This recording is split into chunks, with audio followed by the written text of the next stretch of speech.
Hello, everybody. Hello, everyone. How are you all? I hope everybody out there in YouTube land is good.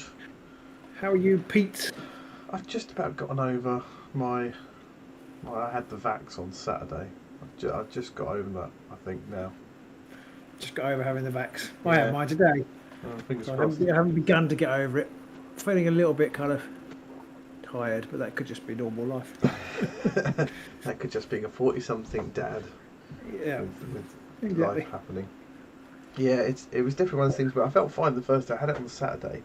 I sort of felt fine most of the Sunday, but by Sunday afternoon, I just sort of just curled up on the chair. I'm very tired and cold. Didn't feel unwell, but I guess feeling tired and cold is probably the equivalent of feeling unwell. Yeah. And then that went through Monday as well. And I kind of woke up today, and I'd obviously gone through that stage where I'd comed into sleep last night and obviously sweated through it or whatever, and woke up this morning feeling ugh, but I'm alright now. But here you are. Here I am. Yeah. Who have we got online tonight so far? We've got Milky Paints and we've got Anthony Tittenser. I'm assuming that some of our normal die-hard watchers might not be here tonight because several of them have had new arrivals. Yeah, everybody's Popping out all over the place. popping out babies. Or at least they are the half, which is very nice. Yes. Congratulations, everybody. It's really nice sort of news for us behind the scenes. Yep. On what has really been quite a crappy week. Yeah. Otherwise, it's generally what our Patreon is like. It's just lots of people just people dropping babies left, right, centre. Not that so much. Just I see. No, there have been quite a lot this year, though. I think at least 5 members of our patrons have had babies this year. Well, congratulations to each and every one of you again, if you haven't already been told. But hopefully, we did tell everybody. Yeah. In fact, I think it's 6. 6. Which is that's impressive.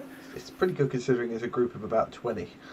What happened to the Blade? Yeah, exactly. Yeah, what happened to the Bladeborn videos? Well, don't know how much I can say, but I'm going to say it all. GW accidentally, or rather at the factory somewhere, I don't know where the mistake happened. There were a lot of German cards put in the box, so they pushed back the date. So we had the stuff ages ago, and they sent an email out saying don't release any stuff until November the 26th or 27th. And so look, we pushed our stuff out, and then I got a very quick email from my contact at GW saying, "What are you doing? These are embargoes." And I said, "Well, this is my last communication saying they come back today." He went, "Oh, I'm really sorry, but you've got to pull them back in again, and I'll let you know when you can make them live again." Anyway, that date will be the 11th of December, so this Sunday, I think. So look out for them then. I've no idea why then, because I've seen boxes of it in the wild, and I think it was pre-ordered on Game until the 5th of December. So I don't know, but 11th of December they will be back. We were told not. If you're lucky enough to have seen them, then thank you for watching them, and they will be back. If not, you'll see them again this weekend. Hopefully, it was definitely one of those things where. Some people, some YouTubers, mention no names, they already put theirs live, like back when we first got it, without paying any attention to any kind of guidance from GW. And will they suffer any consequence for that? Probably not. But we do what we're told. We got to respect these things because there's some limits. So we will be releasing them again very, very shortly.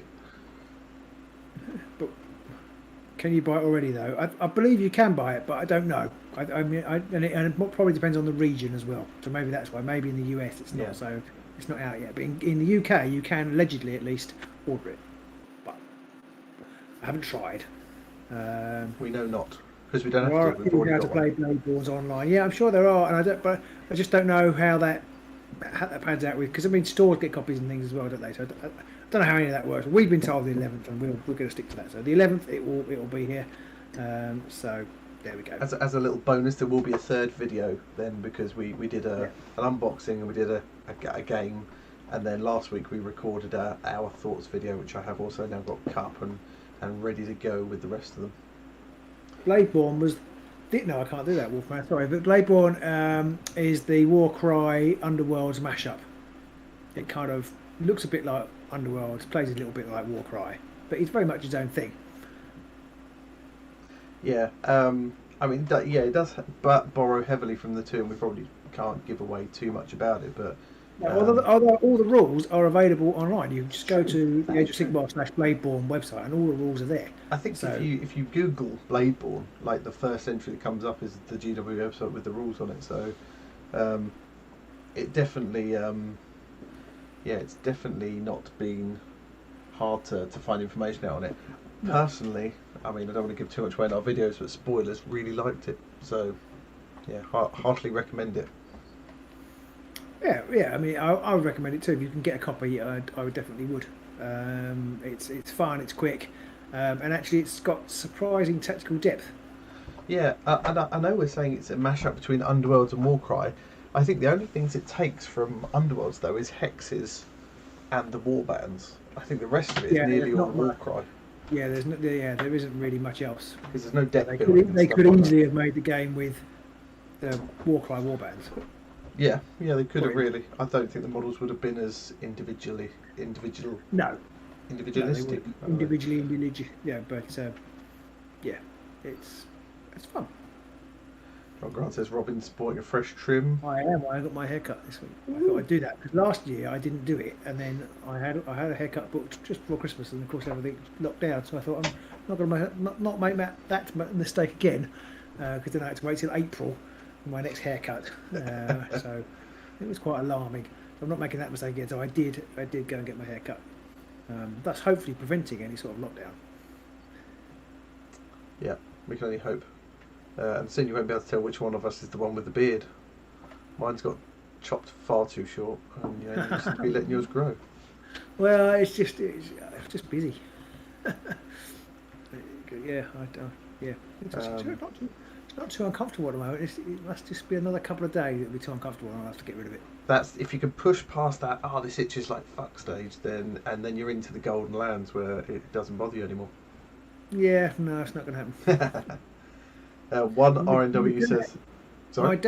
My dad was very anti-beard. Was he? And I think even though I have seen photographs with one, bizarrely, I think that's kind of prejudiced me against beards. I couldn't possibly have a beard because my dad would disapprove. Do you think when he had a beard, he would just look at himself in the mirror and go, "Look at you, you filthy bastard"? Yeah, he maybe scruffy bastard. Yeah. Did he not like dogs either? He didn't like dogs. Oh, okay, there we go. This is where it's all coming from. He was actually quite prejudiced. Did like the Irish? No, wait, no. Well, it's funny you should say that. But anyway, yes, less said about that. He was a lovely man. But he did have some funny ideas. Yeah, that was the generation. I'm not going to say that. Anyway.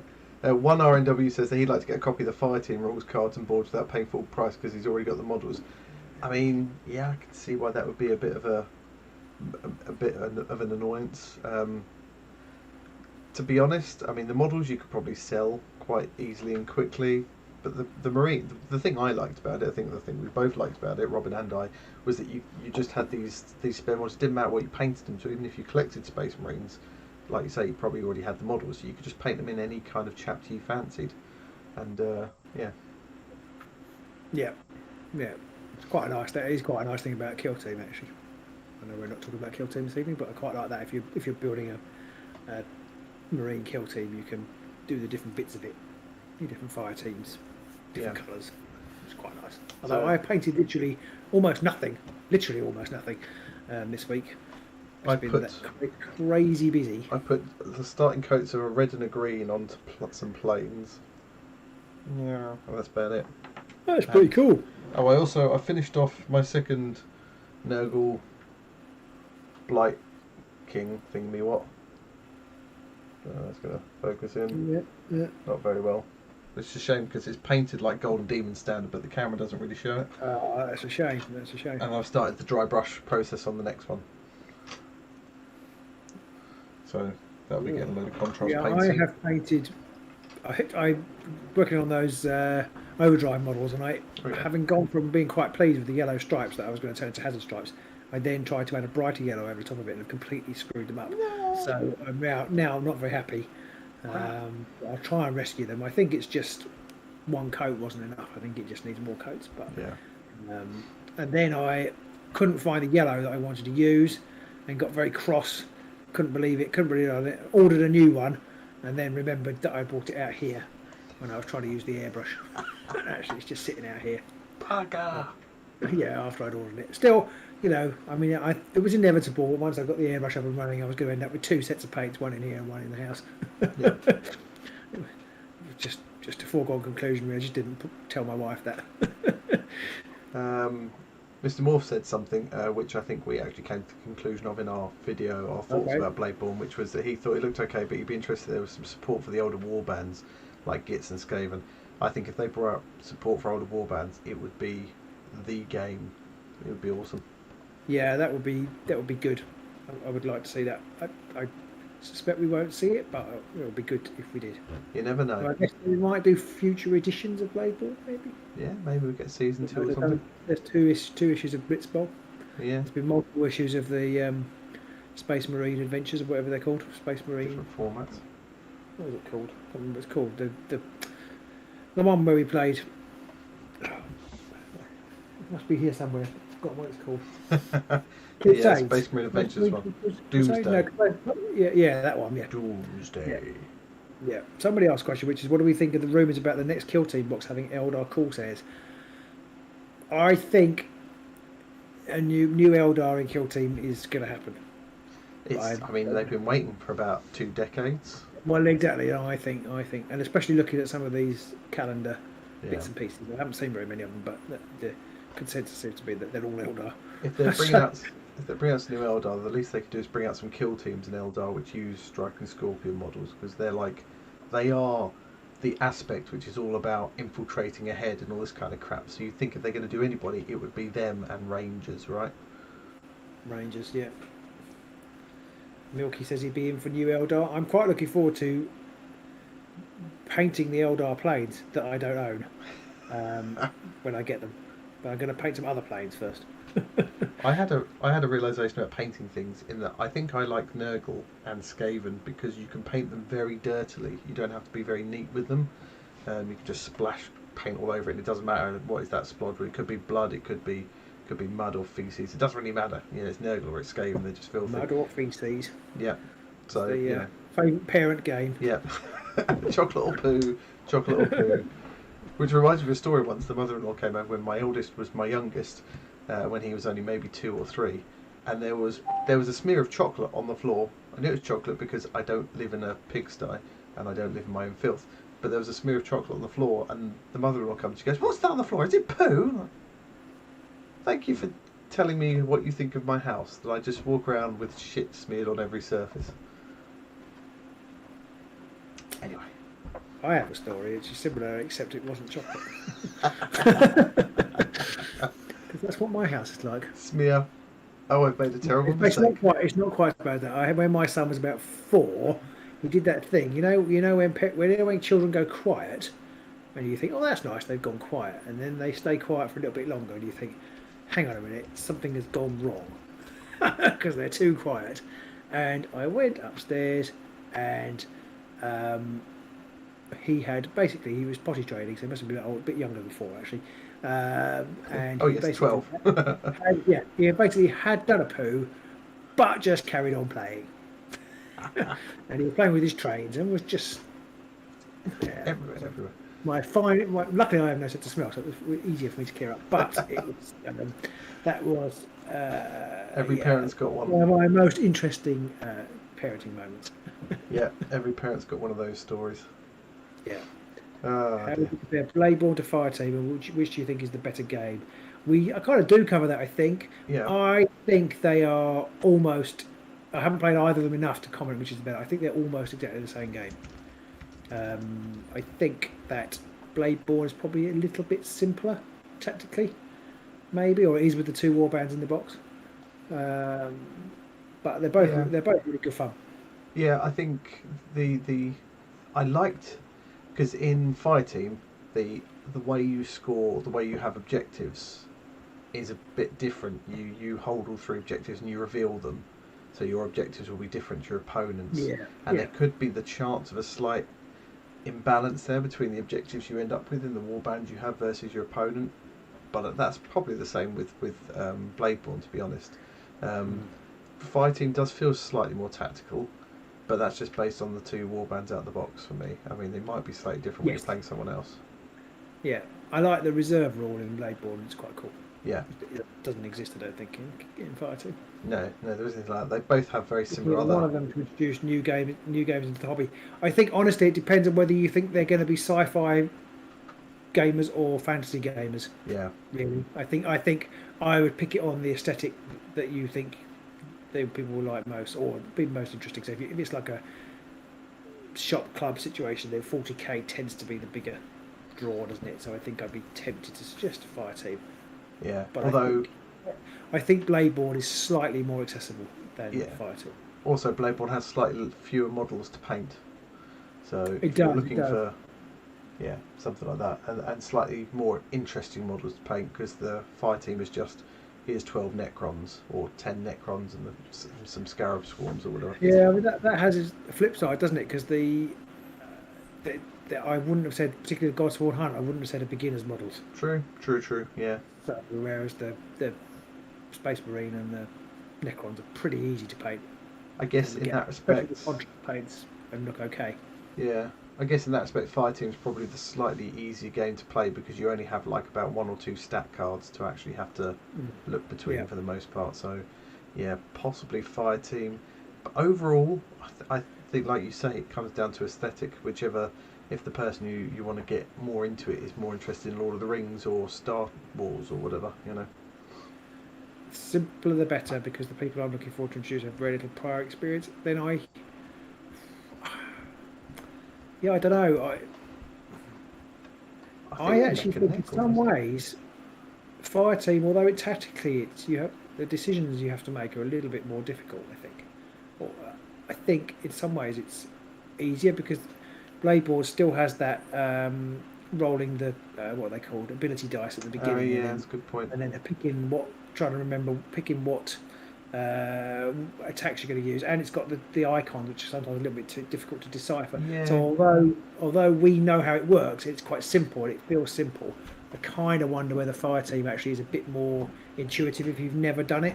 Yeah, and especially seeing you only have at most about 3 or 4 stat cards to actually have to use.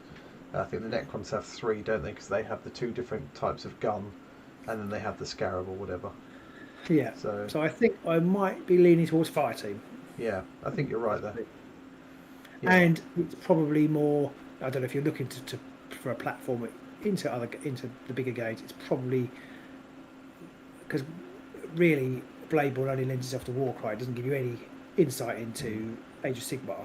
Whereas Fire Team does give you some insight into Kill Team, and less so, but a little bit of insight into 40k.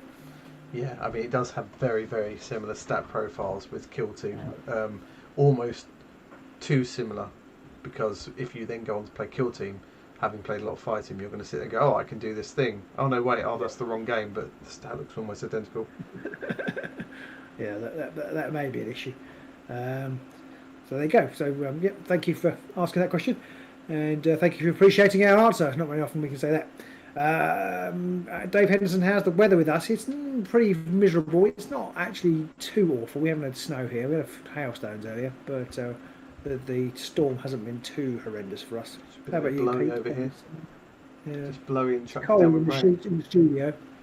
I have cold feet. It's been really cold today, even though it's been raining and windy. It's been icy cold. I came in earlier after walking the dog and said it's icy out there, and the wife said, "Is it freezing?" Like, no, it's not actually freezing. It just feels freezing. I think because the wind was up and it's a bit more humid outside than normal, which makes it feel colder. So, yeah, it's warmer but feels colder. Sam Wilson has just had a bath. Well, that's good to know. Thank you. I have not. No, me either. Well, but actually, my bottom half is in the bath as we speak. It's just not in there with him. Yeah, it's not there. No, it's a terrible, terrible conjuring accident that went wrong. But it's quite helpful in these situations. Yeah. So yeah, we kind of digressed a bit there. Bladeborne and Fireteam are definitely two big plus games, I think, for me. I think they're both. I love what GW's done with them, and I love the expansion they give you within the box. So you get the rules for the other Warcry or the other war bands or the other Fireteam options. I just wish, having not played any of the other ones yet, I just wish they'd give you more. And I should probably just shut up and play what they've given us to start with, rather than going, oh, but we can have even more stuff that I wouldn't play. Yeah. Too many games, not enough time. Yep, sadly so. One day I'll win those Euro Millions.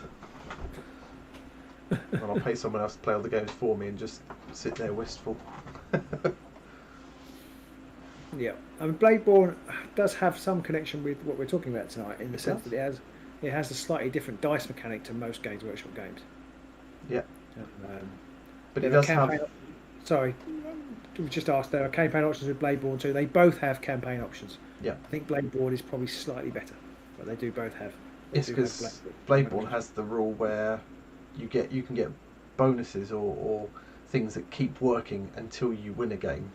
So you can start to build up a real set of bones and boosts to really do your opponent until you actually finally get to win, which is quite nice.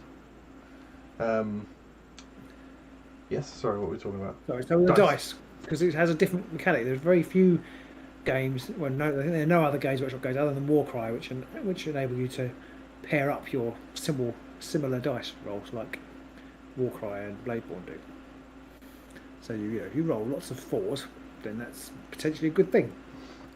So that's a good example of a game where it's taken the bog standard D6 with your 1 to 6 on it and done something fun or different with the dice that I haven't seen before in other games. And there are other games which take the 6-sided dice shape, but then they do something else with it. And I think I was going to say at the start of this, I was sitting thinking, how could I open this, or rather, how could I try and get back on track with this after 20 minutes rambling? Was what was the first game that implemented this whole new sort of way of using a D6 without using numbers 1 to 6? And I was going to say Underworlds, and I realised no, it's nowhere near Underworlds. Way, way, way back in the midst of time before all that, there was of course Hero Quest and Space Crusade, to name two. Both of those had completely different dice in them. I bet there are millions of games with different dice. Yes. But you're absolutely right. It's Underworld. I think Underworld was the first one we kind of played seriously. Yes. I can remember. Seriously. But, seriously, as in a lot of times. Yeah. Sorry, no, didn't do it seriously. You don't do anything seriously. No. But I mean, there's about a million different ways of combining dice and rolling dice, which is great, but also confusing. Yes. I was going to ask everybody watching tonight, what was the earliest game they remember playing that had dice in it? Either not your bog standard D6 like your Snakes and Ladders and all that stuff, but your Hero Quests or your Space Crusades and those kind of things. I can't remember the first game I played with custom dice. The first modern game I remember playing with custom dice, it wasn't D6, but was X-Wing. All right. And because it has D8s and they're customised, like most of the Fantasy Flight Star Wars games, they have customised D8s. And to be honest, at first I kind of thought, and probably this is true anyway, but I thought it was just a way of making sure that you had to buy their dice and not just standard D6s. You couldn't just go to your dice box and you had to buy. If you want to play with more dice, which invariably you do because you have lots of shooting or whatever, you need to buy their dice. So I was quite cynical about it, but as time goes on, and particularly having played Marvel Crisis Protocol, I quite like the custom dice mechanics they offer. I think they've implemented that in a better way than Warhammer Underworld now, having played both. I was going to say exactly the same thing. Everything you've just said then applies 100% to me, from thinking that using dice with different markings was just a marketing strategy, all the way through now to being a convert that after Underworld's doing it and thinking, oh, this is quite good, and playing games that utilise it, to now thinking, actually, I don't think that the Underworld's method of doing it is actually the best way of doing it by quite a stretch. I know I added some words there. That's not quite what you said, but that's my slant on it, which I I mean, I think we've both fallen out of love a little bit with the crit mechanic. Yeah. I was going to talk about that in a bit more detail a little later on if we got really bored of things to talk about. Vask Tech. I'm not sure what that means. Vask Tech. What's that? Yeah. I just googled the one that Mr. Gaz mentioned, which was a haunted castle with a glow-in-the-dark skull, which I think, after googling, is Ghost Castle, which looks cool if it is, and kind of has a board. Ghost Castle. Sorry?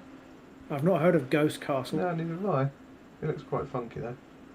Kind of has the same sort of setup to Hero Quest on it, and it's got some kids around a board, and the way it's angled and stuff makes it look just like Hero Quest. I was expecting one of them to shout "Broadsword." I'm sure there must be other games we play with custom numbers on, but I can't think what they are. Well, I mean, obviously we've got Marvel Crisis Protocol, and we've got Underworlds, and there is I'm sure that there's. Well, X-Wing and Legion do too. Yeah. But I say they're all Fantasy Flight games. God tiers are sort of custom. They're not exactly D3, are they? No, not quite. Because they have 0, 1, and 2s. They don't have different symbols on, so they still are numbers. They're just different numbers. Yeah, and they're not numbers 1 to 6. It's only 0, 1, and 2 in uneven amounts. So yeah. So it is custom to a degree. And I have to say, I think actually removing numbers from the dice and using a symbol system, I think actually overall simplifies games, or at least I think it simplifies GW games, because when you have numbers, GW tend to then start slapping in stuff around, modifying those numbers or modifying the scores you need. So you're rolling dice, do you need a 4 or more or 3 or more? If you've got this ability, then it's only a 6, and if you do that, if you roll a 1, then this happens. If you roll a 6, then that happens, and they tend to slap lots of things on. But when it's like in Underworlds is a good example, you've got, you either hit on this symbol or that symbol, and then other criteria enable you to hit on more symbols, but it just feels like a more elegant way of doing things than having just numbers. Yeah, I agree wholeheartedly with that. It can become very confusing when both sides have got modifiers, or you've got several modifiers, and so you've got like +1, -1, but that's another +1, and in these circumstances I get a different +1, and then the number the starting number you have to roll is almost entirely meaningless, and then it becomes an exercise in bookkeeping. Yeah. But I think, I agree. So I do quite like custom dice to a degree, although I don't like the fact that it means you have to buy more. Although it's fine in Underworlds because you don't really need to. I know people do, but you don't really need to. You pretty much get enough dice to play the game without needing to buy extra ones. It's games like Star Wars Legion or X-Wing where you're, maybe not X-Wing so much, but where you're rolling Star Wars Legion, you could be rolling lots of dice. So if you've only got 5 or 6 of the custom dice that you need and you're regularly rolling 10 or 15, that's a pain in the arse. Yeah. Marvel Crisis Protocol could be in a similar sort of boat as well. You could end up rolling a lot more dice than I think when you start it's okay, but I think as you, it seems to me, when we put that game we played with Matt and he knew a bit more what he was doing, there was lots of dice being rolled there, and I think we all used all of his. We didn't use our dice, did we? We used all of his, but you had that problem where it's like you might have enough dice for a person, but then you roll the dice and then you have to give them to the other person. They have to roll the dice. That always just causes a bit more of a faff. It's just easier if you each have your own set of dice that you can then roll, but then it means you have to buy more. Jason, who's probably an excellent person to have asked this conversation with, because he plays lots, or having this conversation because he has lots of games, plays all sorts of games. His first exposure to non-standard D6s was the Masters of the Universe Battle for Eternia board game. Was that the one that came out recently? I'm guessing not, if it was his first. Oh yeah, good point. Exposure. My first exposure to other polyhedral dice was the old board game called the Vampire Game. I mean, my first experience with polyhedral dice was D&D starter set in the red box when I was about 9, something like that, and it had polyhedral dice, but they had numbers on, but they didn't have any colour. They were just like grey, and they had like a scratched number in them, which you could barely see. Cool. But that I loved. I mean, that was one of the reasons a lot of us, I think, maybe got into games. It's like but those dice aren't square. How entirely cool is that? I just And that's don't how my nerd life began. I do remember rolling up a character once. It might have been at our friend Dave's, one of the characters I rolled up there at one point, where he actually had a D100, which is basically a ball. Yeah. Yeah, it was just almost just a ball, this thing. I never liked those because I think my favourite dice rolling experience is rolling a percentile dice. I just loved doing that. Yeah. And so I never liked the proper D100s, mainly because they roll forever, but also because that, for me, probably wasn't proper. Yeah. I'd rather the proper percentile was proper. Yeah, I think we only used it for that because I had a character that I put the strength stat on 18, so then you roll a D100 to get the second, because it was in the edition where if you had an 18, if you maxed out the stat, you got the other value. So I remember rolling that, and yeah, you sit there for about 5 minutes just watching the dice just go up and down the table, and eventually it stops. Battle of Eternia game apparently had big clip bases that let you use your actual He-Man figures in the game. That is brilliant. Somebody designed a game which meant I could use my Star Wars figures for when I was at school, or whatever old I was then, 10, 11. That would have just blown my mind. That would have been quite cool. Yeah. But yeah, I was thinking back, because I remember Space Crusade had 2 different colours of dice. You had red dice and white dice. The red ones had more chance to do damage. But you rolled them, you just basically add up the numbers on them, and they were a bit like God tier, in fact. So it was like mostly zeros, a few ones and a 2, and the red ones had slightly more ones and 2s or whatever, and less zeros. And it was one of those things where it was just nice and simple. I even remember as a kid, it was just easy to pick up in seconds. And Hero Quest did have 2d6, because that was how you moved in Hero Quest, which I always hated, and I think everybody did. When you wanted to move your character, you rolled the 2d6, and that was how far you could move. So you could have the dwarf steaming off ahead, and the elf would just be like languishing at the back, which made no sense. So quickly ignored that. But they also had dice where you had like white defense dice, or white attack dice and black defense dice, and they had like 3 symbols on. One of them looked like an evil rabbit. I remember the evil rabbit on the Hero Quest dice. It looked like a rabbit skull. Right. But again, very simple system to play, and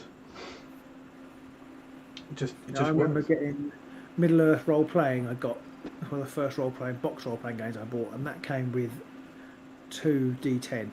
Probably another reason why I like D10s. Really chunky D10s, and they were properly coloured. They were purple. One was purple, one was green, and I think I've still got at least one of them. I do remember that. Someone in our Patreon group was talking about recently how they were buying some dice from a Kickstarter where there was like a dragon's eye, like a snake/dragon's eye in the inside that was underneath the 20, and the way they worked out how to cast him is that it would always be under the 20, which I thought was quite a cool idea. And whilst I don't tend to buy masses of funky dice these days, especially for things like Underworld, so I'm still a sucker for a nice dice set. Yeah, I do like a nice dice set. I haven't got that many, but yeah, I do like a nice dice set. My brother-in-law has various. I think he's got this year and last year at least. He's had dice advent calendars. Ooh. He's got these sets of dice from his advent calendar. Ooh, it's quite cool. That could be very nice, depending on how crap they were. I remember seeing a set of dice online that were made from like prehistoric oak or something. It was like 50,000-year-old oak trees that had been carved up into dice. So it's like, that's the most ridiculous use of something so ancient, and yet, yes, I want 16 pairs, please. Wolf McGill says he needs to let the wife know about that. I assume he means the advent calendar. Yes, there's several. I think this year is even better. This year it's got like doors and things, so you can get little MDF, laser cut dungeon furniture and things. It's really quite cool. Everything cut out of MDF is always nice. Yeah. So I think we really like the mechanism for Crisis Protocol with the wild ones, which give you, that opens up skills that you can't otherwise use, which I quite like. So it means not only you do your base days, but you might be able to do something else interesting. And I hadn't realised 100% know if this is correct, but I was reading something in one of the Facebook groups, and those wild things can sometimes work even if the attack misses, which is quite cool as well. That means you've got a chance of something happening even if what you wanted to happen doesn't happen. And then it's also got a little, it's not quite an exploding D8. So it's got an option where if you get a, I can't remember what the symbol is, but if you get a certain symbol, you can re-roll that dice again. Is it just an exclamation mark? Just like an exclamation mark, re-roll it. Yeah. You can re-roll it once, which is quite nice. So you've got an option for every crit you get of getting another hit or even another crit, but you can't keep re-rolling the crits. But I quite like that. That to me seems a more sensible option than Games Workshop's crit mechanism in Underworld, because we've talked about it before. But bang, bang, bang. Yes, Matt's in. Yeah. You sorry, you broke my train of thread, Matt. Yeah. So, but I quite like that because in with Underworld with the crits, you if your opponent rolls like 5 dice and gets 1 hit or even 2 hits, you can just completely obliterate or it. even 5 hits. Well, even 5 hits, yeah. If they haven't got a crit, your crit could just stop it all, which I hadn't really thought was bad until I suppose the number of dice in Underworld has crept up slightly. So I think the chances of getting crits seems to have increased. There's a lot more 2 dodge. So if you've got 2 dodge, obviously you've got far more chance of not far more, but you've got a lot more chance of rolling a crit than you have with 1 dice. And I guess there's, I mean, people argue obviously if you're rolling 5 dice, you've got more chance of getting a crit than you have if you're rolling 1 or 2 dice. Yeah. But it's still, to me, when playing the game, it always feels worse when you roll 5 dice to attack or 6 dice or whatever, and then your opponent stops it with 1 crit. That always feels much worse to me than when you're rolling lots of dice in Marvel Crisis Protocol and your opponent rolls crits and gets sort of semi-exploding dice and gets to roll more dice, because you're just rolling more dice. It's not it's not an immediate you lose, I win. And it immediately just makes it feel a bit more fun, whereas the Underworld system feels more swingy because they're D6 rather than D8 anyway, and just less fun as a result. And I think also you start off rolling more dice generally to attack anyway, so the adding an extra dice means that you haven't increased your chances of a hit by a crit, by as much as if you, like in most defensive cases, it used to be 1 and now it's 2, so effectively for every attack in the game almost is doubled the chances of getting a crit when you're defending. Whereas that hasn't happened in attacks. Attacks have mainly remained static. I know there are quite a lot of extra +1 cards now, but the number of dice in attacks has mainly remained static, but the number of dice in defence, I would probably imagine, has gone up over the 4 years of the game. Yeah. As Jason just says, exploding dice is one of his favourite mechanics. We've played Overdrive, which is a Mantic game, and I believe exploding sixes is a Mantic kind of core rule almost. But it's just so much fun in Overdrive, and it doesn't happen very often. But when it does, it's really quite nice and entertaining. Much more entertaining than rolling a crit.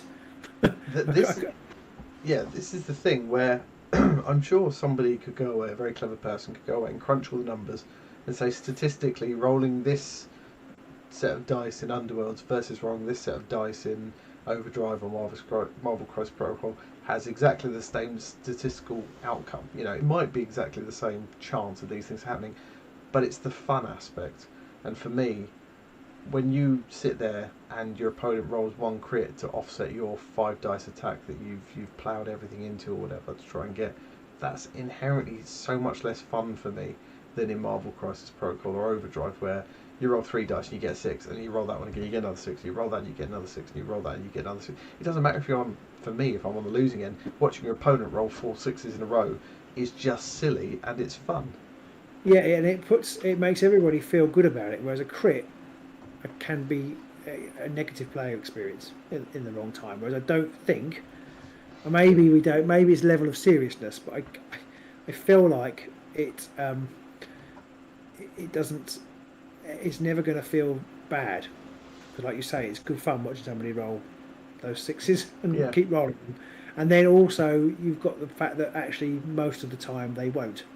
So they've rolled a 6, they've got an extra chance to do a hit, but probably 50-50, depending on what sort of person they're fighting with. They're not actually going to hit, because it's only 50-50. It doesn't unbalance the game that much. It's not a big swing. And I also like that it means that they can change the rules slightly. So it means that people who only need 3+ to hit, an exploding 6 is actually quite a lot stronger than somebody who needs 5+ to hit, because they've got more chance on the second dice of getting 3+. And so that feels like quite a nice mechanic. I also feel like when you roll, you said like rolling a crit is a bit of a negative experience. I think it's a negative experience for both parties, because if you're sitting there and your opponent keys up everything, and they've suddenly got loads of dice and all this kind of supports or whatnot going on, and they charge off this person, you're both expecting someone to get their face smashed in, and then they roll average or slightly poor, and you roll a crit. It's almost like, sorry about that. Maybe that's just the Englishman in me. If I was American or something, I'd be going, yeah, come on. But to me, it just feels a bit. And I'm sorry, just generalising an entire country there, and I'm just doing it as a joke. Obviously, it just feels to me like that's just inherently much more of a negative experience to rolling d6 or d8s and getting that whole recurring 6 thing. And any bellend can roll a 6 on a d6 and claim that that's some kind of skill. Well, you can't. Well, that's true. Our Overdrive game was insane. It was, but coming up with an insane amount of 6s rolled that night. It's like just rolling a dice and getting a 6. There's zero skill in that. That's just all chance, But so you might as well make that chance thing more fun, and to do that, you roll more dice. It makes it a bit more chaotic. Statistically, may not make any difference, but it's at least a bit more fun and a bit more involved. It's not just, oh, I got a 6, you lose. Yeah. Them's the rules. I got a 6, you loser. Sorry. Yeah. I'm trying to even understand Matt's comment about his 40k event. See, this is Matt's comment actually summarises why I don't like just regular numbers on D6 now, and what GW does to that to make it worse. Right. Okay. Yeah. It's like, oh yeah, I rolled these dice, but I'm on a 6. I get to roll another dice, but I hit on a 3+. But on this, I've got this, so I roll on a 2+ and I hit. And then if I roll a 5+, I do that. Like, I've already stopped caring. Let's just say you win, and I can fuck off. It's like, I don't care. I have come to that point in my life where if you're playing a game where you have to roll 44 dice, then I don't think it's a very good game. I mean, I used to like rolling loads and loads of dice, but I don't think I've got the time anymore to sit and go through that process. There is something satisfying about, or maybe having a couple of different colour ones, because they're the champion or whatever. That is quite satisfying. But I think as a gaming spectacle, it's I think I top out at about 10 to 15 dice at most now. That's like the most I want to be. Also, 44 dice hitting on 2s, it's like, oh, just. Like, can we just say 40 and then win game on a 5+? Yeah, go. Yeah. Yeah. So, and that's another reason why I think I prefer symbols, because you have less things of, if this, then instead of 3+, it's 2+, and if that, then it's 5+ instead of 6+, and I've stopped caring already. It's like, let's just roll some dice. Yeah. Some dice, not all the dice, some dice, and have some fun. Yeah, we also like the overdrive mechanic that it doesn't change the number that you need on the dice. Yeah. It changes the number of dice that you have. That's another way of fiddling with dice. It doesn't get too confusing. Yeah. Simply each modifier, whether it be plus or minus,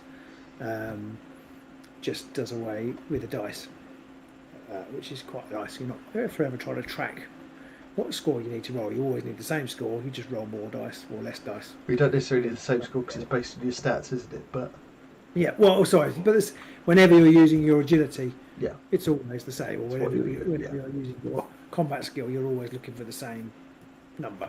Yeah. So you're going to go up to at most about 6 dice that you're going to roll. Yeah. You might drop down to 0. There are ways to drop it down to 0, but yeah. All Mantic's exploding dice do that. Well, we really like that. That was good and refreshing and simple. I think. The other thing for me about rolling in games where you just roll so many dice is you're just moving things back towards the average so much. Once you get to those sort of numbers, you might as well just start saying, okay, so you've rolled 44 dice and it's on a 3+, so let's just take 2/3 of 44 and just go, let's just not bother with the dice rolling nonsense because it's going to take ages and it's all going to even out in the end. I also agree with that. I think Gautier does something similar, doesn't it? That was you got the bites and lights and boons, didn't they? Yeah. Add a dice and take away a dice. Um, What did I they can't take remember away? if No, they took away a stat score, didn't they? Stat Which was score, the number of dice you rolled. Yeah. yes. Or, So same sort of or thing. what they need to get over. Yeah, it was a similar thing. Jason Newer says he feels it makes the games more cinematic. What is that? The rolling Yeah. of lots of dice? No, I think he means Mantic's exploding dice. Oh, the exploding dice. Yeah, I wasn't Yeah, sure. and I think that I think that's true. It's certainly Marvel Crisis Protocol. Obviously, that's a very cinematic game, and it feels cinematic, especially with the wild cards doing the extra kind of little twiddly abilities. It's quite cool. So yeah, I think it gives you a few more options to add little tweaks into the game. I think, which is odd because I don't normally like little tweaks, but I find that it I don't know. I'm not sure what it is. I'm not sure why it is that on a wild card some phenomenon happens. It's better than say, well, on a 2 this phenomenon happens. I'm not sure why that's better. I think it's because it can't just be like on the number 2. It's got to be like on a 6+ or whatever. But then people can start to abuse that by using various boons to make their dice get pluses to get them into that place. So it basically just becomes a who can not necessarily abuse, but who can line up those rules advantages best to win a game. And I guess that's, that could be what people define as being good at the game. And that probably is what, wins tournaments, just by saying, okay, I need to do this thing and this thing and this thing and this thing. And then I know I'm going to be doing my 44 dice, hitting on 2s, re-rolling 1s. On 5s I do triple damage, and on a 6 somebody just has to go and shit themselves in the corner, whatever else that might be. And I just haven't got the time for that noise. Yeah, although having said that, I'm reading between the lines on the Marvel Crisis Protocol pages, that happens. It's just in a different way. I'm sure it does, yeah. Loading the dice and sort of, finding those combos that break the rules.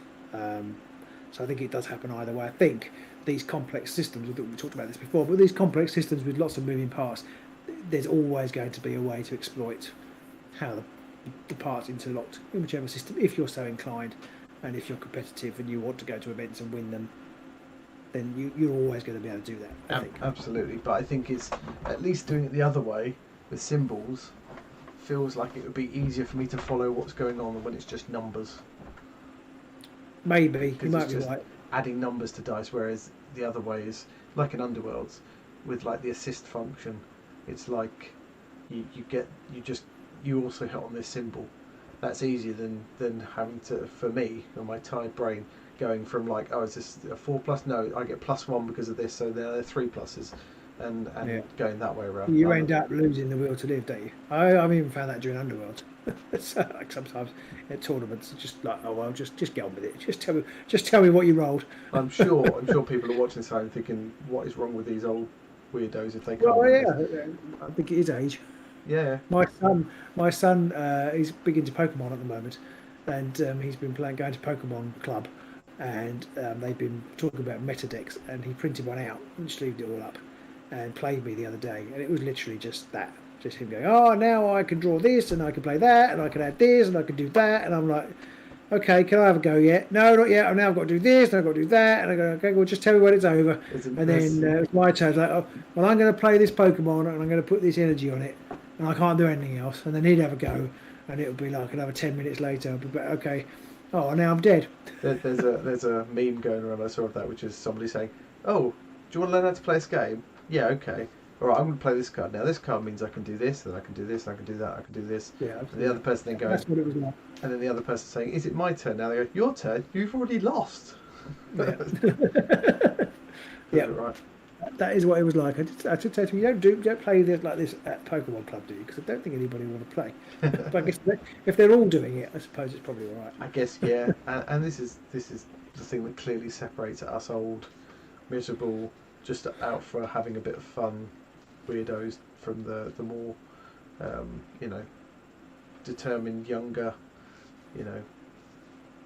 up and coming gamers who want to actually win, and we just want a comfy seat somewhere that's slightly warm that has tea. Yeah, I don't really like. I'm not interested in winning until I'm actually playing, and then suddenly it becomes very important. Which is a problem when you have to do pre-prep like deck building. Yeah, exactly. Yeah, yeah. Then you're halfway through and losing badly against deck's rubbish, the game's rubbish, and I hate everything.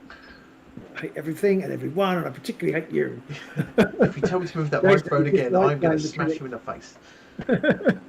Jason says he dislikes playing mechanically. He much prefers us to lose himself in the narrative of the game. Yeah, I do too, but I'm not very good at it. Even that, I'm not even very good at that. No, I'm not very good at losing myself in the narrative. That's something I want to work on. But you weren't too bad. I mean, I think you found that easier in role-playing games. Like when we used to do D&D and stuff. I love that, but it's not adversarial, is it? No. There isn't a winner. The winning is the immersing yourself in the game. Whereas I don't know, Marvel Crisis Protocol, I think I perhaps haven't played it enough. I feel like it doesn't matter in that game because it is fun. And actually, if for my lack of experience, if the game has an issue, it's the fact that to win it, you don't seem to have to be the person who punches the other person hardest in the face. Because for me, the game should be about superheroes punching each other in the face. But actually, it seems to be more to win. It seems to be more about playing to the objectives and running around and taking in the stuff. But then, that was always the standard bad guy move, wasn't it? When he was losing, was throw a bus at some babies, and then whilst the hero has to go, I'm going to have to go and save the babies now. The bad guy would run away. So that was always, part of it. But maybe that's it. Maybe that's what I'm doing wrong. Mr. Chandolia, yeah, it was pretty interesting. Yes, see that, but again, I love to collaborate to. That's why I like co-op games, I suppose. I love to collaborate to build a story. I love that, but if at the end of the day I'm going to lose, then it's rubbish. Then it's not. Yeah, then I don't like it so much. Yeah, I guess it's that thing about what you want to have to, what you want to make use of your time. And that is obviously why lots of people go to tournaments and they get very technical and they get very buried in there, and whatever people want to do with their time is absolutely up to them. That's just not our bag. And I always like to think of myself at one point as a bit more of a competitive gamer, and then I got a bit older and then I was out of the circle for a long time, and then I realised no, I'm not that at all anymore. I don't want that. No, I haven't got the time to be good. It's just when it comes to the crunch in a competitive game, then I start to get grumpy when it's not going well. And as long as I can keep it on a non-competitive footing, it's all right. So at the moment, games like Overdrive and Marvel Crisis Protocol and even the Planes Aeronautica, I don't know enough about how to play them. It's just fun. So that's good. It's when I think the danger for me comes when I start to learn a little bit how to play and start to think I'm all right, and then discover that I'm not. Which is the problem we had with Underworlds. Yeah. I think some of the most fun we had in Underworlds was seasons 1, 2 and 3, where we knew what we were doing, but we didn't really have too much of a clue. And the season 4s and 5s rolled around, we kind of started to know a lot more. For me, I think it's expectation management, actually. If I don't expect to win, then it doesn't matter if I don't win. If that makes sense. As long as you don't convey that in the game straight away. Round 1, Robin, what you can do? Fuck it, what's it matter? I'll move this piece. Anyway. I'm going to move this piece back and forward 3 times. Are you fucking happy? That's a different thing. Yes. Are you going to roll to attack, Robin? Me. I think just realised my Mac isn't charging. I won't do that. Don't want to have Robin dropping off. Not off the call anyway. I mean, he's bound to drop off during the call. Yes. I also think that GW, the direct GW rant now.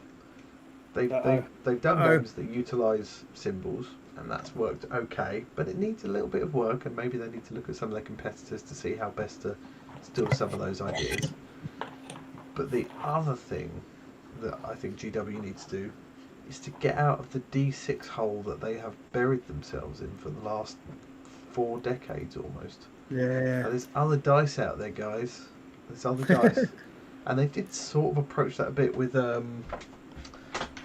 Blackstone Fortress. Yeah. They did use D8s and D12s, I think. They even had a D20 in that. And they had a D20 in the oh god, what was that? Doomsday. They even had D20 in that, although that was just to mark the turn, so you didn't really need D20 at all for that one. But yeah, everything's D6s with them. Like, come on, guys.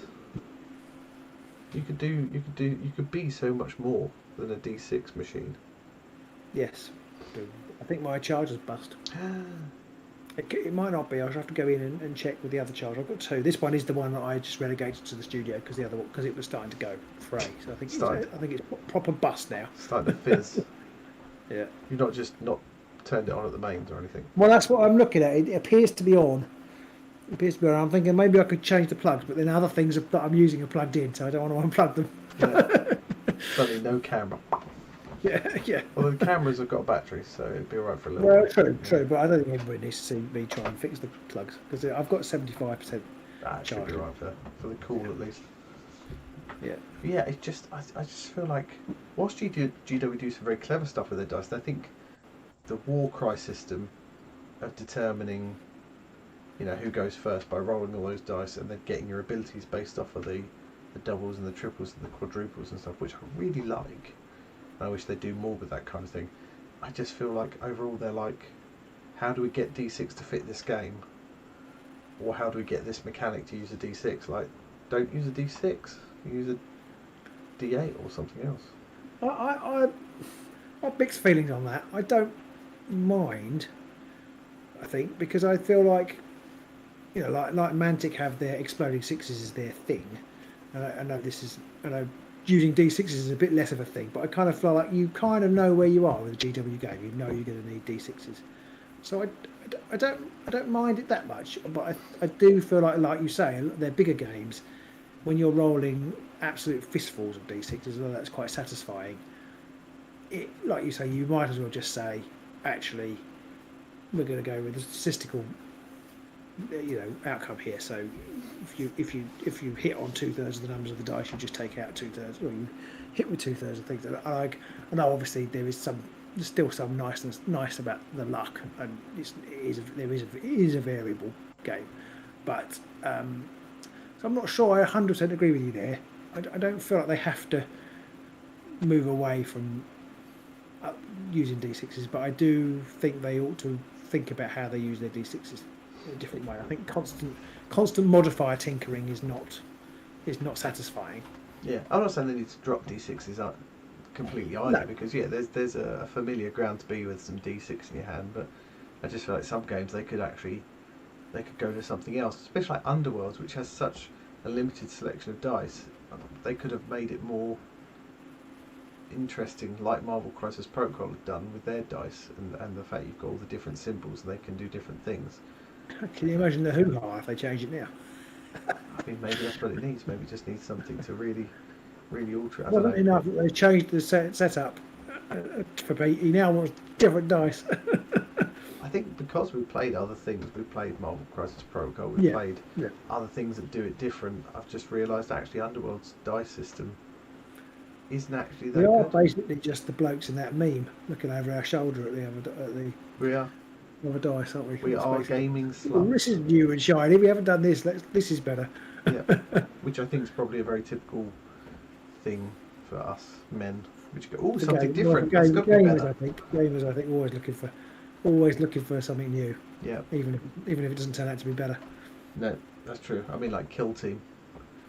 It's like, Kill Team. We're gonna have loads of different kill teams, and we're gonna play all these different things. And we play a couple of games. Go, this is a bit shit actually.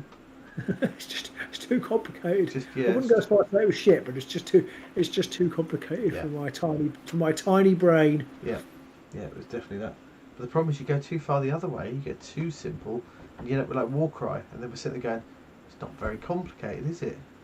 No. So what's everybody else's favourite dice mechanic games? I don't know. I know Jason, you've played a lot. What do other people like in the sort of other mechanics from other games? I don't know. I definitely like Warcry's initiative roll-off thing. getting those Yeah. those stats or getting those doubles and triples and stuff, and the double-edged double-edged sword, as it were, double-edged dice, double-edged sword of you know, if you roll lots of ones, okay, you don't have quite so many abilities, but then you get to choose if you go first, and that could actually mean a big difference. So that kind of thing I really like. Yeah, zombie dice. Wolfman Gaz said, Are I they have dice? played zombie dice. Zombie dice. I have I've played heard of that zombie one. dice. Frostgrave, but it's just a D20. There isn't really a mechanic. I remember playing Frostgrave. Yeah, we have. I can't remember how it works in Frostgrave. But yeah, zombie dice is quite good fun. I don't think I've played that. Zombie dice. What is it? I'd like to say I could remember.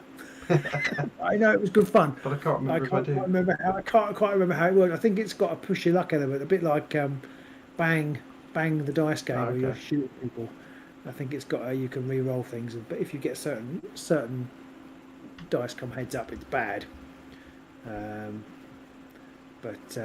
Yeah, it's fun. I think it is a push your luck type game, isn't it, Wolfman Gaz?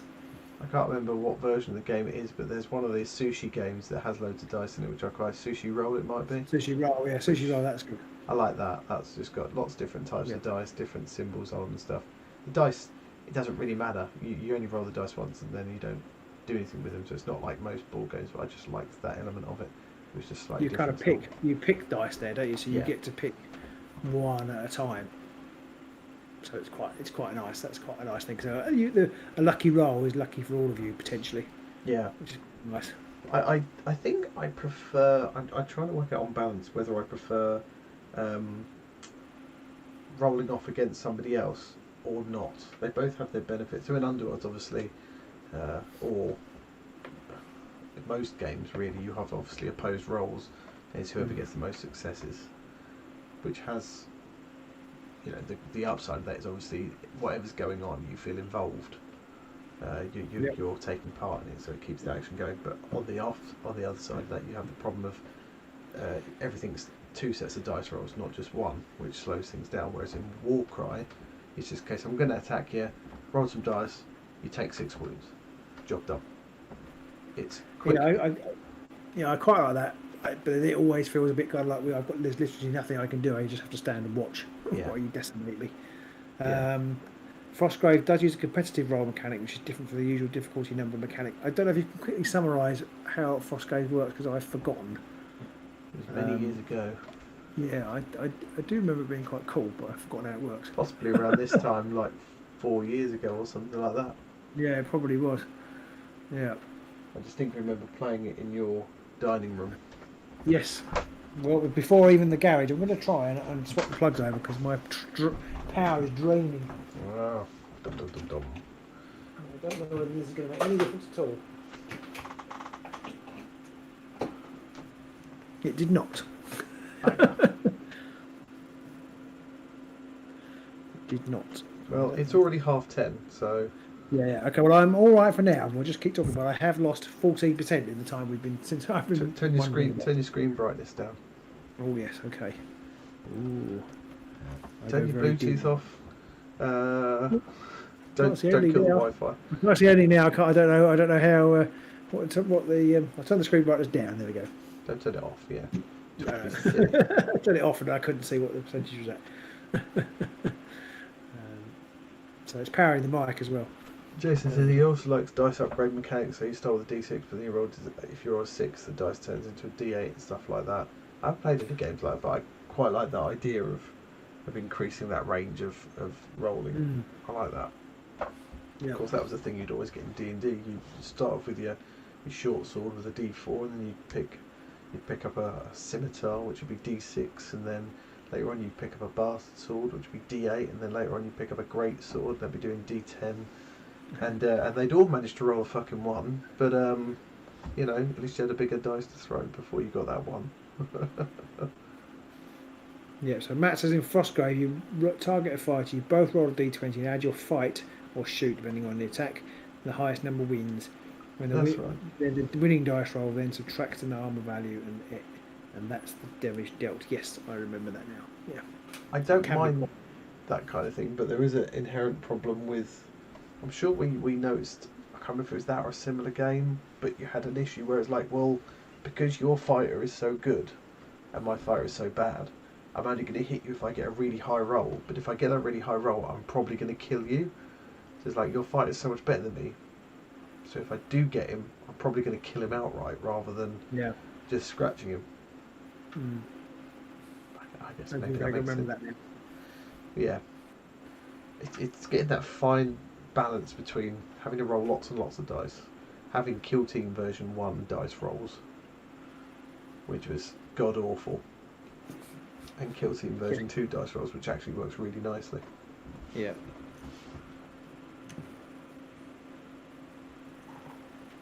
D20 is very swinging. I mean, probably no more swinging than D6 really in some ways, but yeah, I can see what you mean. Depends on how flat the stats are.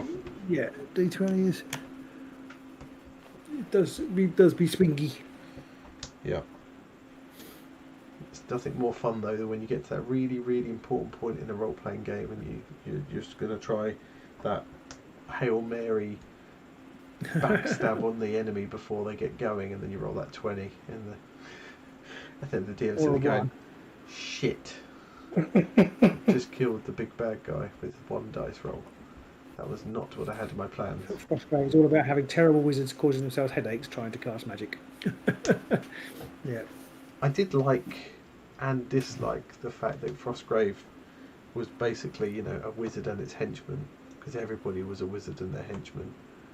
I kind of felt like that was the game, right? That was what it was designed around, so that it had to be very similar in that aspect. But I always like having things that are different, so having like a non-magical option, or like a you know, trying to think how best to describe it. Like in Warhammer, you can have a dwarf army which doesn't have magic at all, or you can have a high elf army which can have loads of magic, or you could have chaos army which would be really punchy and no ranged attacks or whatever. You know, they've all got that kind of their own thing. But in Frostgrave, they're all wizards casting spells. The thing that made them different was the school of magic you picked, and the henchmen that you took with you. Yeah. Which didn't feel very unique to me, but I guess at the same time you have the problem that if you don't keep things a bit like chess, you know, the more you deviate from both sides having the same thing, the more variables you end up, and the more chance you've got of having one broken faction and one useless faction. Yeah, I mean, I think it worked for me, but the games we played, it was more like an AOS situation where it doesn't, you know, you say it doesn't gel if one faction is particularly strong. Whereas you kind of get away with that. I guess some of the scores could have been stronger than others if you played a lot, but I kind of feel like Frostgrave again is more one of those narrative experiences. That, and to be honest, Warhammer should be one of those narrative experiences really, but it tends to get heavily filtered through the competitive lens, because that's easier to relate to. It's easier to measure. Yeah. Because I think if you know, competitively, if you've got 20 factions and it's the same 3 that are in the top 3 time after time, you know that you need to, you know, do something to balance them out. But if it's non-competitive, who's the judge of what was good? You know, if two people got together, yeah, well, and they both had fun.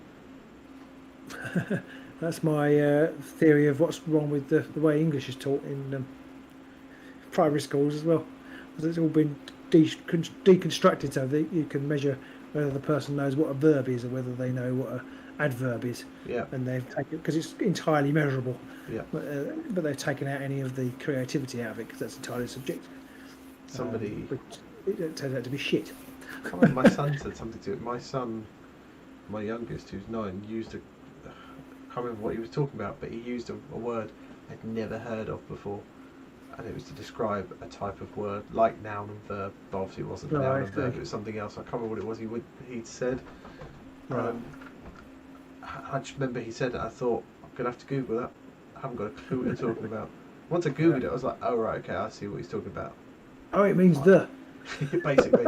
Oh, you mean yes, or and. But it was just one of those things like, they've just taken a thing, and it was probably always there. You know, it's not like they just invented it last year. But it was like fronted adverbial or something like that, where you go, Punch of the Verbiers, what Wolf and Gaz had just said, yeah. Yeah, sorry, that's what I saw. I was reading that. I bloody hate Punch of the Verbiers. It's one of those kind of things, and you're like, I have no idea what you're talking about. And then you Google it, and you're like, oh, I know exactly what that is, but who cares? Preposition, conjunction, definite article, all the grammar hammers in. But it was just, yeah. And there was something the other day my son did with his maths as well, that I've got to write what this thing is. Basically, the teacher had obviously said they had to go away and research this thing and write what they'd found out, so I had to help him investigate, because I had no idea what he was talking about. And then when we found out about it, I was like, well, that's fuck all use. I mean, that's not even... It's like, it's one of those things in maths where you're like, that's never going to be useful in day-to-day life, ever. Or even later maths, to be honest. Why? It's like, these numbers are all numbers when turned upside down look exactly the same the other way up. Who gives a fuck? 101 looks the same the other way. No one gives a shit. Piss off.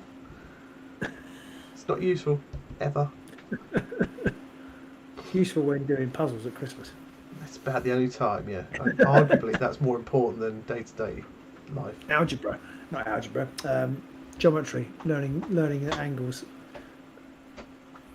on parallel lines, Yeah. where they're the same. I haven't used that a lot since leaving school. No, I can't say I have.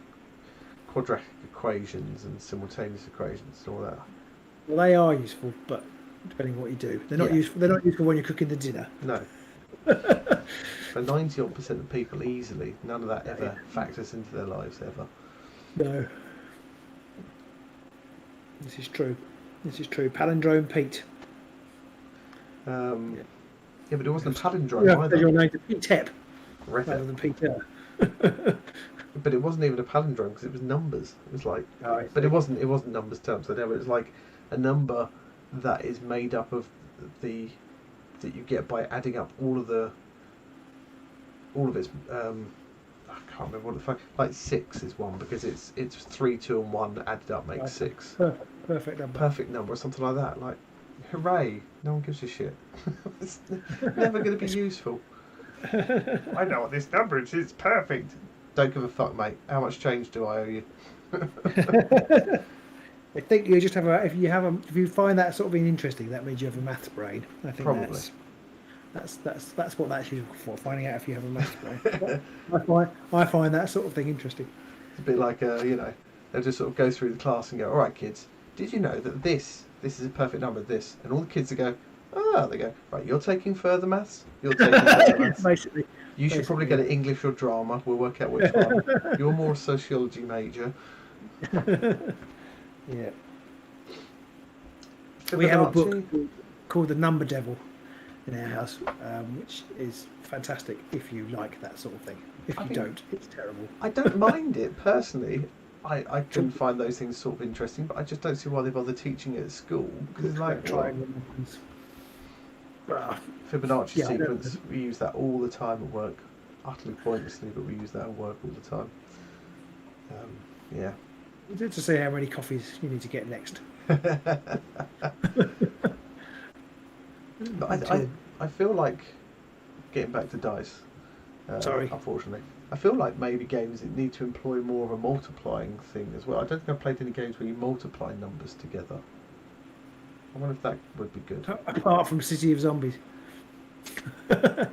Obviously, apart from literally the whole point of the game. from the game which is designed to teach children multiply numbers. Yes, other than that, which I haven't played in ages actually, probably because it just takes so bloody long. Because we occasionally play it, but my oldest two are too good at it. Oh, Anthony's off. Bye, Anthony. Did you play the expanded version with the additional cards? Yeah, we have done.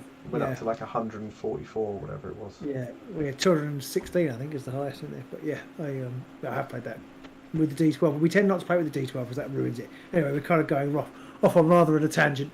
Yes. But yeah, City of Zombies is a great game. Maths people. Yeah, if you've got kids, younger kids. For younger kids, yeah, not for grown-ups. No, but from like, I don't know. I mean, if you've got a few younger kids, then the adults suddenly start to really get into this whole. Right, I've got to work this out. I've got to prove that I'm the most adult here by working out. Yeah. Yes, Matt, Fibonacci is a type of bread. Yes, it is. But yeah, I've not seen any games other than that which take dice that you roll and multiply them in any way. Maybe that would be Is that because the numbers get too big too quickly? Maybe. It'll get very confusing. Could do. Well, I've rolled 3 6s. What's that? 216 or something. See, I was about to try and start doing the maths in my head, and then my brain went, no. Not today, matey. Get stuffed. How about bell curves in dice? Yeah. Yes, that's the next level up, isn't it? Looking at bell curves and how the bell curves of dice work. There's a game called the Burning Bush Wheel. Oh. Burning Wheel, which uses d6s, and it's all the probabilities of getting stuff done is all based on the bell curve of things. And actually, Age of Sigmar, the role-playing game, Soulbound, is a bit like that, because you get more. The better you get more. It's all done on d6s, but the better you get, the more d6 you roll, and so therefore you get better at certain things. Get easier via the bell curve because you're adding more dice. Yeah. You need, by successes, you just need a number of 4s to be successful, say, for example. So it's difficult. You need a number of 6s to make it easy. You need a number of 1s. And obviously, the more dice you're rolling, the more chance you have of getting that, which is similar to Overdrive, actually, isn't it? Yeah. The bell curve comes in there. But it's too late at night, and I'm too full of booster jab now to talk too sensibly about the bell curve. Yes, we probably won't continue for too much. Well, it is already 11:15, so we probably will wrap it up soon. Well, I'm down to 44% charge, so I'm all right. Turning it down seems to have helped. Good. But I think overall, for me now, after the last couple of years' worth of games and the influx of new games we've had, I definitely think that Underworld's dice system could be better than it currently is, and I think I prefer the dice mechanics in other games more now. I actually think, from having played a couple of games, a few different games, I think if they change the crit mechanism to be you roll another dice, just counts as a so success. it counts as a success, but you roll another dice. I think it would be, I wouldn't say perfect, but I think that would be better than it is now, and I think that was an improvement I'd be happy to see, having seen that mechanic kind of working. Because you could still say that if you have a crit in your roll, it's still a critical hit or a critical defense. Yeah, exactly. Yeah. It just negates that complete auto win sort of thing. Yeah, I mean, I suppose it would mean that big multiple dice attacks would be almost not guaranteed, but they'd be much more likely to survive, because I suppose Would they? you could not be survived. They would be more likely to succeed. So you could argue that actually the crit mechanism is a slight counter to the Voltron meta, because something rolling lots of dice can be held up by a crit, whereas if you were rolling 6 dice, chances are against 2 dice you were going to win, even if they didn't roll a crit, because they probably maybe, I don't know. I was going to say, but it's one of the things. How Where Cleveland is now, Cleveland is now working the same way, because a crit, yeah, you roll a critical, it would just be that means that triggers it. You just roll another dice. If that dice happens to be a hammer and your opponent has cleave, then you're shit out of luck anyway. But maybe we should play a game of Underworlds, and we should change the crit mechanic. We'd have to play 100 games to see whether it actually made a difference. I don't mean to see if it makes a difference so much as just whether it makes a difference to the play experience, whether we actually find the game more interesting because of it. Right. Just to see how small changes like that would affect the game. I suspect it would make the Voltron meta even worse, actually, having said that. Well, I was thinking about that as well, and we've always discussed the Voltron meta, and I wondered if you also implemented a thing where you say, your first upgrade, either you can only have 3 upgrades on a model, or you then do the whole, the first upgrade is 1 glory, the second one is 2, the third one is 3, and stuff like that. Yeah, we've talked about that before, haven't we? That implementing the Arena Mortis rule, where you can only have unique one version of the card in play at one time. Although that one, if you play Rivals, you don't need to worry about that one so much. No, that is true. But if you played Rivals, you could say that either you can only have 3 upgrades on an opponent, or maybe you get extra glory if you kill someone that has upgrades on them. That kind of thing. Yeah, the crit would still be a success. That isn't a block or a dodge. Yeah, and it would still, and then it would just mean you could roll another one. So you, and maybe they could explode, so you could keep going. But it yes, wouldn't and they could trigger the effects. So they could trigger the if you the crit effect or whatever. Crit on a cleave, you could trigger it. Yeah. But you wouldn't have to worry so much the fact that. Oh, actually, I believe Matt means in the reverse, doesn't he? So if you get a crit, then you stop cleave, don't you? So they'd stop working. Sorry. Yeah. Well, if you're rolling with cleave, if you have cleave already, and you hit something, only at the moment, only a crit can stop cleave, can't it? If you've got shields. So how would that work? I suppose it would still stop it if you got a crit. Yes, it would still work. Yeah. Think of me. Yeah. Crit would be a success that isn't affected by cleaver and snare. So So if your opponent rolled a hammer and they had cleave, and you rolled a shield, if you rolled a crit, that would still be a tie because your opponent rolled one. Make cleave more powerful, wouldn't it? I think because it would only count as a success, whereas normally cleave, somebody stops you with cleave, they're probably going to stop you because you've rolled crits. Sort of mean. It means cleave could still be better. Would be better. Sterling Northam knows how to make us, knows how to, get around us. We should design our own game with years of experience playing loads of different games. I would love to design a game, but it's really hard.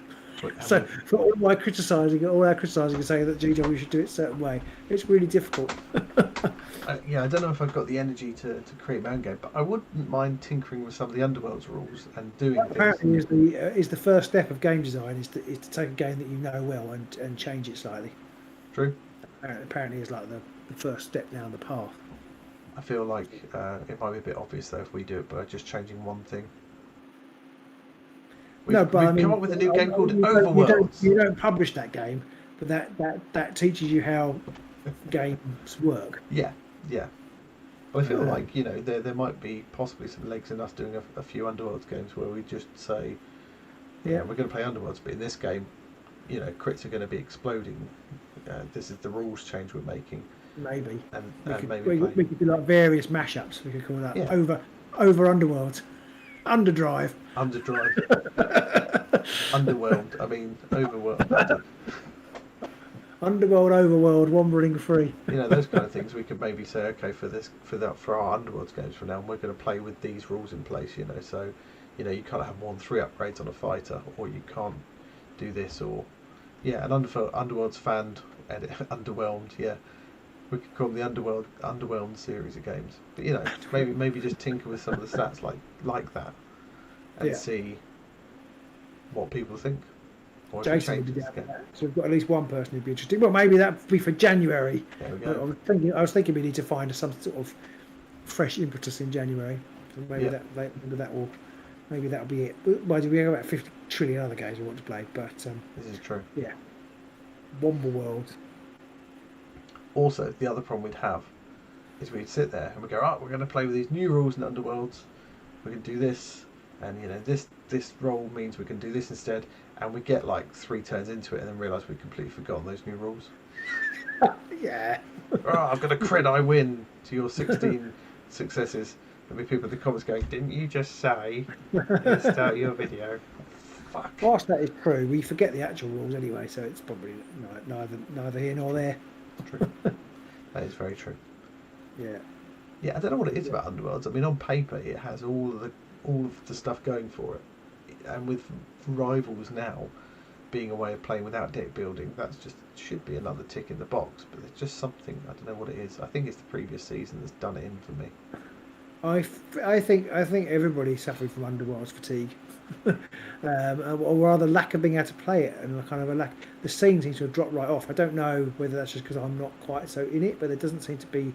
I suppose because real life is going on in most of the world now, but there still aren't physical meetups, so life is busy. So you haven't got time for the cam games and the vassal games in the same way. And I think it's dropped off. And GW seem to throw Harrow Deep at us and then almost disappear. I know it's Christmas, so it's perhaps a bit tricky for them to do that. As Matt said, I think on our Discord, there isn't any. They've got an event in January, but then there's nothing in February, March. And that event seems to be aligned purely with the release of the new warband and the new deck, which is a bit rubbish because it gives nobody a chance other than playtesters to have a play around with it before the actual tournament. Yeah, so it I don't know. It just feels like Underworld is in a bad place at the moment, and I think that's why we're not. Well, that's why I'm not leaning into it. I think. But I think also because there's just been a glut of other games like Fireteam and Bladeborn and Overdrive and things like which have just. We mentioned this last week or the last time we met that we've been playing it for a long time, and it is nice to play different things, whatever they are. We've got another comment on our game design. You could pick a setting world you both like, borrowing from game mechanics that you like, and go from there. And besides, I don't believe. Yeah, you can't doesn't believe that game rules mechanics can be copyrighted. They can't really. No, that is true. I actually thought it would be fun to make a historical version, which is kind of like a mashup of certain other games, but like a historical Underworld. So you have different warbands from different periods of history, and then just use the Underworld rules to. That'd be a little bit like it's not Aristea, is it? It's that's kind of like the premise a little bit behind Aristea and Aristea's futuristic sports ball game. Yeah, but I mean they're all people from different points in history, is what I mean. Are they? Aristea. Yeah, because you've got like a cowboy and there's a samurai and there's a I thought they were futuristic. Oh, maybe. I didn't really think of it like that. But there is Super Smashing Great Ball. Right behind me. Right behind me. This game here, Imperium. If you can see that there. Imperium. That's a deck building game, which has that you can play different periods of history in it, and they're against each other, so it's asymmetric. But so like that, but with dice as well. And there's Super Smashing Great Brawl or whatever it was. That was where they'd taken things from history. Brawl, different things, That they'd taken things from history. But I meant actual, because they're not. One of them's a walking tiger. Yeah. But I meant actually, like the Greeks versus the Romans versus Napoleon. Yeah. That kind of thing. Napoleon's got rifles. Fuck. Bang bang bang. Oh, we lost. Yeah, but you'd factor that in. Yeah. Somehow. The Greeks have a trebuchet. I found out the previous warbands to bring them up to speed. Yeah, that would be a lot of effort though. Them. Somebody did that, didn't they? But I think even that person, I seem to remember him saying that he's lost interest in Underworld. Can't remember what his name is. Doesn't surprise me. It's not Christopher. Christian maybe. I can't remember. He did a load of stuff about balancing the game. But I think I saw he was out. I mean, there were a lot of channels that were doing Underworld stuff. We were obviously the first and the greatest, or maybe just the only, and that's why people used to watch us, which I think is more the case these days. I mean, if there's only one channel on TV, it's the most popular channel. So I think there's definitely a few. Sorry, I was trying to report these comments. We've got a friend. They're just. It's nice. Yeah. But there's definitely just completely lost my thread now. What was I even saying? What was I even saying? Put the user in timeout. I'll try putting the user in timeout. There you go. I can't remember what I was saying now. Sorry, you've been. Oh, the channels. I mean, obviously we were one of the first. We're just trying to kill the bot. Kill the bot. No, you were the best, Sterling. Thank you, Sterling. You know all the right things to say to us. Hopefully we've killed the bot. But there was definitely quite a few channels doing stuff until recently. Most of them have stopped. I mean, the Aussies are obviously they're still doing it, but that's probably because they've got a bigger group of people they can actually play with now. Yeah. They did drop off for a while when they were all in lockdown because it was only was it Benji and his wife could play it. So it's just. But they're just. I mean, I haven't seen an article from. I haven't even seen Aman and Path to Glory do anything recently. They're still releasing their things, aren't they? Their podcasts and things. I haven't seen one, but like I say, maybe I've just been a bit far from the loop to notice it. But I haven't seen anything from the Steel City guys since Harrowdeep hit. Yeah. So it just feels a bit kind of. In fact, I actually looked on their website, I think, to see whether they'd done anything, and they didn't seem to have done. So it just feels like Underworlds is a bit of a plateau. I don't really know how Games Workshop are going to unplateau it, mountainise it. Yeah. I don't